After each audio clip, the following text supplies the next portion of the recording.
मरहबा collection mall, readymade कपड़ों का भरपूर खजाना, jeans pant, T shirt, cargo pant, night pant, बच्चे और बच्चियों के लिए अच्छे खूबसूरत और उम्दा ड्रेस। पता याद रखें, जमुर हाई स्कूल मेन रोड, जैतून हजीन मस्जिद के पास, मालदा चौक, मालेगांव शहर में जनता दल सेकुलर के जरिए हम लोग कामकाज किया करते थे और अवामी कामकाज के लिए जनता दल सेकुलर इस शहर में मुसलसल निहाल साहब के वक्त से मुतहर्रिक रही।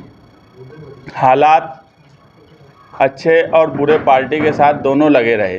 सियासत में हालात हर वक्त यकसा नहीं होते, मगर हमने हमारे अवामी कामकाज में कभी कोई ढिलंगी नहीं रखी और हम इस बात को हमेशा मानते रहे कि सियासत ही एक ऐसा प्लेटफॉर्म है जहां से खिदमत, अवामी खिदमत का सबसे बड़ा प्लेटफॉर्म है, जहां से कामकाज करना आसान होता है। और अवामी खिदमत और आवाम का कामकाज करना यही सियासत है। बाकी सियासत के ताल्लुक़ से जो दूसरे डिफिनेशन अब लोग बताते हैं, हम उसको कभी नहीं मानते।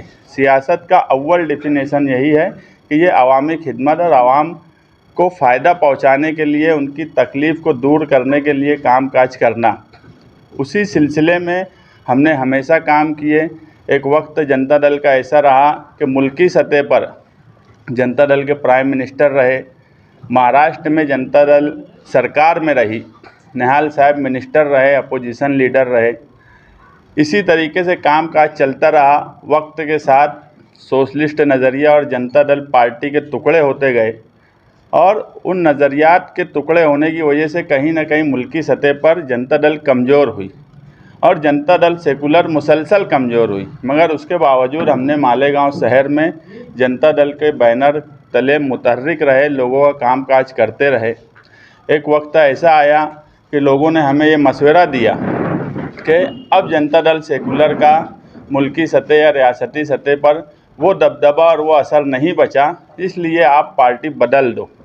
मगर हमने कभी पार्टी बदलना ये हमारे तसव्वुर में और सोच में रहा ही नहीं कि पार्टी भी बदली जाती है, ये हमने कभी सोचा ही नहीं। मगर 2014 के बाद मुल्क के जो हालात बने और आज जो मुल्क के हालात हैं, ऐसे वक्त में हमारे लीडर देवी गौड़ा साहब का ये फ़ैसला कि 2024 में वो बीजेपी के साथ गठबंधन करेंगे, ये हमें कतई कबूल नहीं था, क्योंकि ये निहाल साहब के नज़रिए के बिल्कुल ख़िलाफ़ बात थी। ये भी बात सच है कि 2008 में कर्नाटक में जनता दल सेकुलर बीजेपी के साथ अलायंस करके सरकार में रही, मगर वो इलेक्शन के बाद का अलायंस था। और 2014 और 2014 के बाद ये हिंदुस्तान दो अलग अलग हिस्सों में बँट गया। जिस तरीके से 1992 में बाबरी मस्जिद की शहादत से पहले का हिंदुस्तान और बाबरी मस्जिद की शहादत के बाद का हिंदुस्तान जिस तरह दो हिस्से में बटा था, उसी तरह 2014 में भी बटा।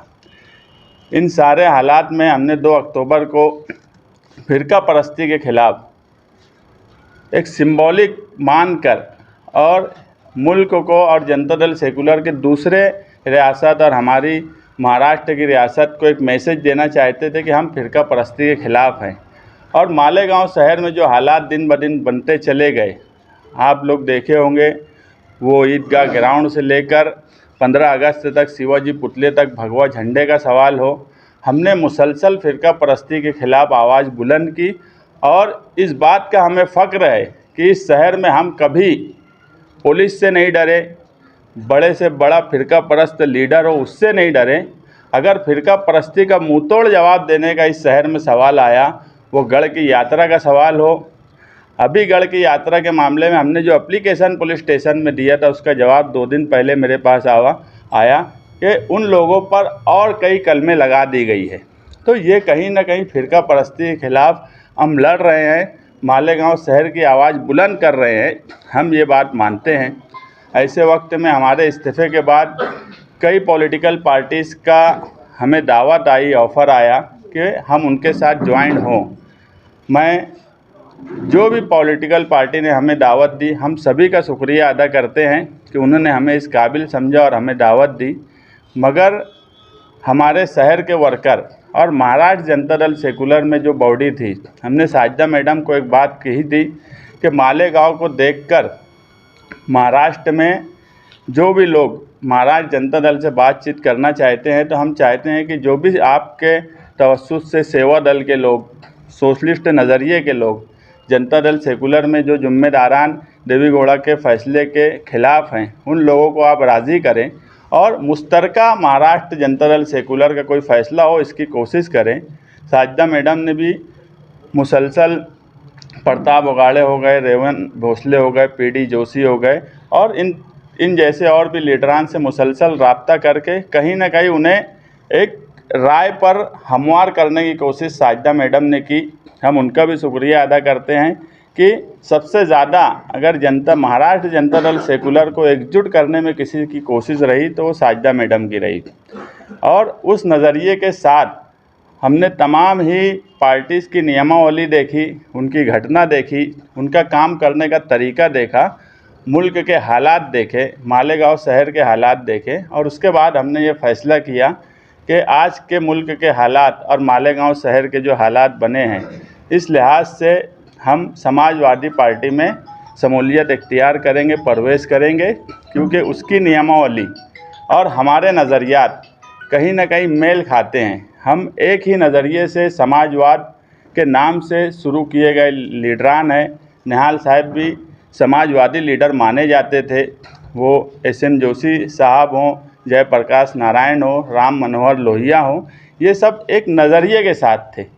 इस मुल्क में 3 ही नज़रिया है, एक सोशलिस्टों का नज़रिया है, एक जनसंघ का नज़रिया है और एक कांग्रेस कल्चर है। इन तीनों नज़रिए में हमें बहरहाल जनसंघ के साथ जो नज़रिया है हम उसके बिल्कुल ख़िलाफ़ हैं और हम सोशलिस्ट नज़रिए के साथ ही हम जाना चाहते थे। उसी विचारधारा, उसी नज़रिए के साथ हम काम काज कर सकते थे। मालेगांव शहर में हमने बहुत फ्री हैंड काम किया।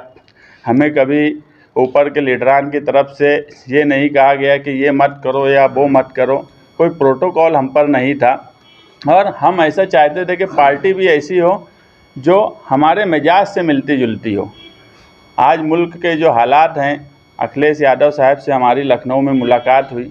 उन्होंने जिस तरीके से मुल्क में आज वो हर रियासत में इलेक्शन लड़ने की कोशिश कर रहे हैं और मुल्क में कहीं ना कहीं फ़िरका परस्तों के ख़िलाफ़ एक आवाज़ बुलंद कर रहे हैं और इस मुल्क में 2 लोगों पर कभी शक नहीं किया जा सकता फ़िरका परस्ती के सवाल पर, एक लालू प्रसाद यादव की पार्टी और एक समाजवादी, जिन्होंने रथ यात्रा रोकी, जिन्होंने इल्लीगल तरीके से कार सेवक जब बाबरी मस्जिद पे गए तो गोली चला दी। तो इन 2 पार्टियों पर कभी फ़िरका परस्ती के नाम पर शक इस मुल्क में नहीं किया जा सकता।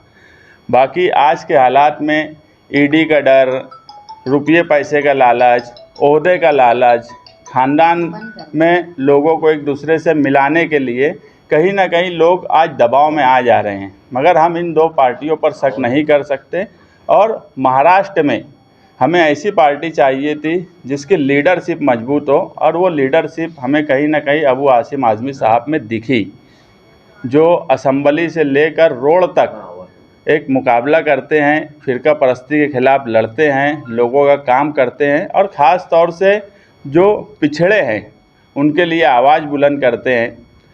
मालेगांव शहर के लिए फ़िक्रमंद रहते हैं, बुनकरों के लिए आवाज़ उठाते हैं, मज़दूरों के लिए आवाज़ उठाते हैं और यही आवाज़ हमको उस तरफ राग़िब करी कि महाराष्ट्र में एक मजबूत लीडरशिप हमारे साथ रहे और उसका फ़ायदा मालेगांव शहरियान को मिले। हम अव्वल दिन से एक बात बोलते थे कि जनता दल छोड़ने के बाद मालेगांव शहर मुस्तकबिल का फ़ैसला करेगा। ये फ़ैसला सिर्फ हम कर रहे हैं ऐसा नहीं है, ये मालेगांव शहरियान का मुस्तकबिल तय करेगा। हम 8 तारीख को बम्बई में समाजवादी में शमूलियत इख्तियार करने वाले हैं। महाराष्ट्र की बॉडी साथ में रहेंगी। हम तमाम ही मेंबरान और ज़िम्मेदारान, हमारे वर्कर, मेरा शहर मेरा दबदबे के नाम से हमारी जो 12,000 की मेंबरशिप थी, हम लोग उन लोगों से भी शमूलियत इख्तियार करने के बाद उन लोगों से फ़र्दन मिलने की कोशिश करेंगे। हमारे पार्टी के लोग कोशिश करेंगे कि हम इस पार्टी में गए हैं और सब हमारे साथ रहें और यही आने वाले वक्त में इस शहर का मुस्तकबिल हमारा समाजवादी में जाने के बाद तय होगा। इसलिए आज की प्रेस कॉन्फ्रेंस बुलाई गई थी कि 8 तारीख को हम बम्बई में समाजवादी में शमूलियत इख्तियार करने वाले हैं। क्या शर्त आपने रखी है या आपसे कोई रोना वगैरह देने का आपको? क्योंकि समाजवादी पार्टी का पहले से ही मालेगांव शहर में एक सदर है, वो पार्टी के जिम्मेदार हैं, तो आप क्या कुछ आपने ये किया? हमारी जो भी बातचीत अभी तक हुई वो अखिलेश यादव साहब से या अबू आसिम आज़मी साहब से, तो हमने महाराष्ट्र लेवल पे ही उनसे जो भी बातचीत की है।